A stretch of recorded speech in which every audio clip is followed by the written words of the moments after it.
છે ને જૈની મસ્જિદ છે।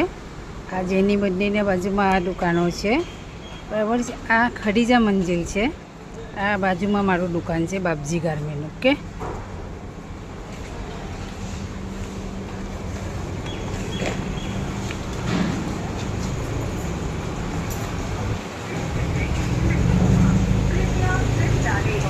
આ બાપજી ગારમેન્ટ મારી દુકાનનું નામ ને આ જૈની મસ્જિદ સામે મારી સામે દેખાય।